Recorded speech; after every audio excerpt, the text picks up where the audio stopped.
Hello, everyone. I hope you're well. From Camilla Slater Coaching. Life's good here today. Rainy, but that's New Zealand. Rainy and cold. I don't mind that. I actually love it as I get older. It's kind of preferable to basking out in the sun all the time in heat. So that's kind of nice for me. It works really well. Today, I've got a few minutes and I want to talk about how your growth impacts your relationships and the people around you, and how those adjustments can really play havoc with us as we grow and change. Over the years, I've had a number of kind of periods where I've gone on really big growth and evolutionary journeys within myself and in a public or career sense. And I've put myself out there and taken risks. And it's very, very difficult for the people around you, and it causes havoc with relationships. And it's quite a difficult thing to navigate. So I'm going to put a sheet up which is going to help just explain some of the techniques and skills I use to navigate through that kind of process of change, and how the dynamics of relationships change as well as we change and grow. Now, the number one thing to remember is it is absolutely vital that you remain committed to your growth. That is the most important thing that you can do on the planet for yourself. You're an expression of universal laws and universal principles, and your growth is very much a part of what you're here to do. Growth, as I mentioned in other videos, is one of the primary 6 human needs that we all need to nourish and nurture in ourselves. Your growth must come first. It can happen in concert and in relationship to other people, but at times when you grow, it's going to cause a conflict or a tension with other relationships that you're in. And this is something that can be overcome. You can actually find ways through, and you can do it in a way that's peaceful and compassionate, as opposed to explosive and fractured and difficult. So our job is to grow. That's what we want to do, and that's what you want to do. But you want to grow in a way that's maximizing your potential and your capacity to reach your goals, but also to maintain a degree of kind of stasis or stability in your life as well as you go through those processes as much as possible. It's not always easy. So there's a real balancing act between the tension of growth and the need for certainty in our lives, which is another one of those 6 human needs. And that interplay between those two aspects, growth and the certainty, really gets thrown out when we make big changes in our lives. So I'm going to put up a sheet, and that'll give you a little bit of a schema to look at while I'm talking. And I hope it helps to kind of explain what I'm on about, and I hope it gives you some kind of benefits. I'll just get that down. Right, so your growth causes relationship change. That's what it does. There is no going around it. There is no avoiding it. There is absolutely nothing you can do to circumvent that, or you can circumvent it, but to stop that from happening. Growth causes change. It causes evolution. Now, how you manage that is really important. One of the best things that I've learned over the years is that when I go through growth changes, I do not go out looking for drama and conflict. I make sure that I keep myself very safe and that I monitor those 6 human needs. So we've got them down there. There's certainty, variety, significance, love, connection, growth, and contribution and service. When you grow a business, when you grow yourself, when you grow from trauma to full activation as a woman and as a human being, when you grow from grow something, say creatively in terms of a painting, all these things get thrown out. So it's really important that you monitor them daily and you have a really good look at them to see how you're going with the certainty, the variety, the significance, the love, connection, the growth, and the contribution service in your life. Now, one of the most difficult things about growth is you leave people behind. As you risk take in your life in business, as you risk take in your goals towards success, it really throws out your dynamics and the dialectical interplay with other human beings and how you operate and interact with them and how people view you. It's been an incredibly painful journey for me at times. as I've developed my coaching stuff over the past year, there's been some real challenges. Some of my friends haven't liked it. Some people don't enjoy it. Some people find it difficult to see you moving into new territories and developing new approaches to things and new skills and new business ventures, successful ones, by the way, because mine always aren't, which is great. I always make sure they're successful. Now, when that happens, you've really got to get real about going through a sifting through process. And one of the things that I do with regards to that is that I really do monitor my relationships at those times. I put my growth first. It is always about putting your growth first, but also sifting through the relationships and having a real look at who stays and who do I let go of. And that sounds quite ruthless, but it's not. It's what all successful people do. And I don't just mean success in business, although it's very much what you have to do in business. I also mean success in terms of your personal growth. So people in 12-step programs are faced with this all the time. They must sift through. They move from being quite dysfunctional to developing productive lives. And through that journey and that trajectory, they have to get to a point where they're willing to let go of people they're enmeshed with or attached to. It's very painful, but it's very doable.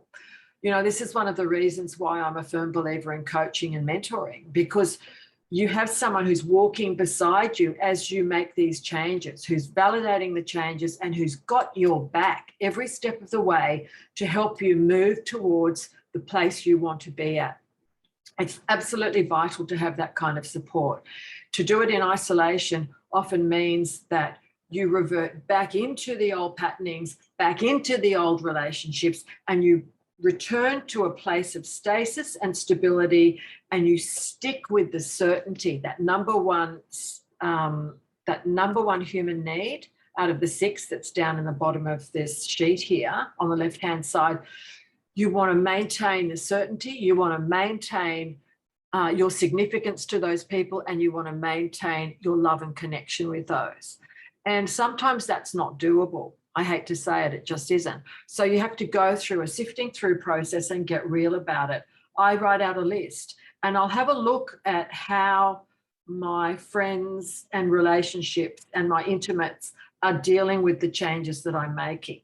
Now, a couple of things happen. There are people who just run a mile and scarper because your changes and your levels of success increase to such a degree that they're not comfortable being around you. That is very much their issue.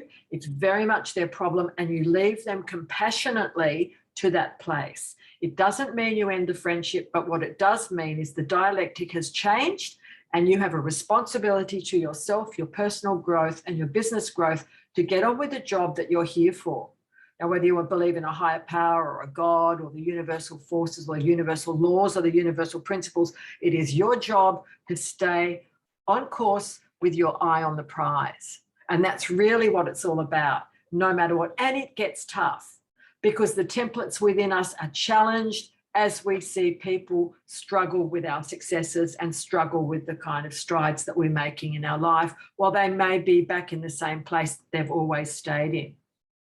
Some of the people that you have in your life will choose to remain as they've always lived. They don't come on the success journey with you. They don't come on the growth journey with you. And they have their own processes that they're going through, but they maintain a compassionate connection with you and an altruistic or spirited or service-based kind of happiness and joy for the changes you're making. They're the ones to really watch out for, and they're the ones to keep within your orbit, because what they're feeding is they're feeding you and you're feeding them through the process of your success and your service and contribution, a kind of exchange that's really not born out of taking, but very much about love and connection and true empathy. So you want to kind of keep an eye out for those kinds of people. Now, the other part of it is that we've got to get really used to people letting go of us. So as we progress in our life and as we change, we are called upon to let go of people, and other people are called upon to let go of us. Now, there's no right or wrong. There's no moral kind of issue here where someone's better than another. It basically means that the paths have diverged and it's time to move on, and to do so lovingly. One of my dear friends of 30-something years, a woman by the name of Priscilla, has very eloquently said to me for many years, and she and I have very different lives, but we've maintained connection. What she has said to me is, people stay for a reason, a season, or a lifetime. And when you go through elevations in success, you work that out pretty clearly, and you're able to kind of sift through and sort. And it's a really great little saying. People are with you for a reason, a season, or a lifetime. So some people come and go. The issue that's really important here, though, is how you navigate through the emotional and psychological impact on you. So as you grow and change, and as you grow your business and grow your successes, you're faced with this dilemma, and everything in you wants to run back to the templated kind of imprints that you have in your mind that want to keep you certain, that want to keep you in the same types of love and connection, that want to keep you in the same safety. And that just is anathema to business, anathema to success. You must be able to maintain various areas of safety while at the same time taking risk. And the tension, again, between that risk-taking and the certainty is really, really important to navigate through in a way that's compassionate to self and very self-caring. So you keep yourself safe at these times. When growth is happening, keep yourself safe. I think three of the takeaways to really kind of look at, just to wind it up, is, when we're doing our summation of people and relationships through growth phases, we look at the treatment that those people have of us, how they're responding to our successes. So we take stock. Are they, critical behind our backs, and we hear about that? Are they admonishing? Are they disinterested in what you're doing? Are they vocally destructive about what you're doing? Are they compassionate and supportive and loving? Do they bag your Facebook stuff, or do they actually send you a message or contact you to say, I understand what you're doing and it's really fantastic, and keep going at it?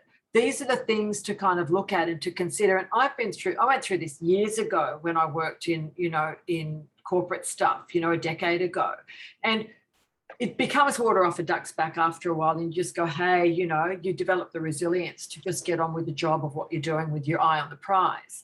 But you do need to take stock of how people are treating you, and what kind of treatments you allow in, and what kind of treatments you let go of and go, well, that's kind of unsavoriness I don't need, or this is kind of stuff that I can handle and I understand the complexity of that human being. So I know they're doing a bit of that, but I'll let them stay in my inner circle or my, social networking for a period of time. And we can't control it all anyway. So we're powerless over it anyway. But the thing is to keep on track with your growth regardless. The other thing you want to do is you do want to see, that response to your growth. Who has a good response to your growth? They're the people to keep in. You hold them close. They're the people you go to. I have an incredibly supportive husband, and he has wide experience in business and growth and success development. And you want to kind of pull in people like that, where you're able to get great feedback, constructive help, constructive support, and keep on going with your eye on the prize. You also want to think about coaching, getting a coach, getting someone who's going to be able to help you to take these steps in a very real way throughout the week, throughout the day, someone you can turn to where you can say, hey, I'm hitting this wall here. I'm hitting this issue with this particular relationship or this particular dynamic. What do I do? What are the strategies? What are the actions I can take to minimize difficulty for myself and for the other person? And the other thing, and this is one of the most important takeaways of today, is when you're looking at all of this stuff around your growth and how it impacts your relationships with other people, you want to fundamentally come back to the most important point, which is, in spite of any kind of dynamics that are being unraveled or frayed by this growth process, how can you be of service in the lives of the people that are around you? How can you be decent? How can you be of service? How can you be joyful? How can you be a contributor? And if you're doing that, the sense of joy and expansion and growth that you get increases exponentially. And you find that in business, you find that in relationships, and you find it in friendships. So remember, how can you be of service today in your life as you go through a growth phase in business, in personal life, in intimate relationships, or in friendships with other people? So service is key. Contribute. Keep an expansive attitude at all times. If you dip into contraction, fear, and competition and constriction, bring yourself back to being of service. Push through. How can you be decent? How can you be of service? How can you also be forgiving and compassionate of those other human beings who aren't where you're at, don't understand what you're doing, and who stay in constriction and criticism? So it's vitally important. And the more you do that, the more resilience you develop. Just remember too, when you grow and when you move out of a certainty phase and you move into risk-taking, which is what business and success is all about, that creates an incredible tension in you. Enjoy the tension. Learn to love it, learn to embrace it, and learn to understand that the uncomfortability is the absolute driver and the most important aspect of change. You do not make success in your life or make growth without a great big hit of discomfort. It's an indicator that all is going well. So remember, discomfort is an indicator. Be of service, contribute, and keep developing that resilience that will enable you to keep on trucking with your eye on the prize, and you can reach that goal. So, I hope that's helped. I'll wind it up there now for today. I'll stop the screen share and get rid of that. Okay. And so, so I hope that's helped you. I hope that's kind of given you some indicators and some really basic stuff. We go into this a lot more detail in my coaching work, and you can, of course, kind of contact me about that.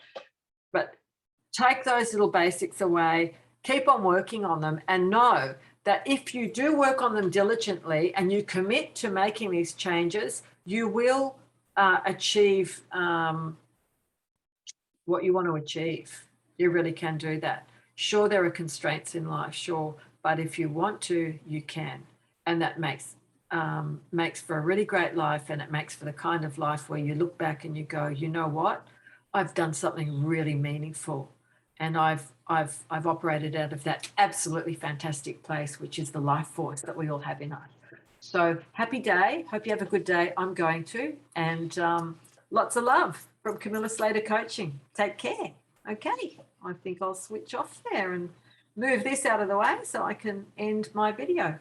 See you later. Have a great day. Bye.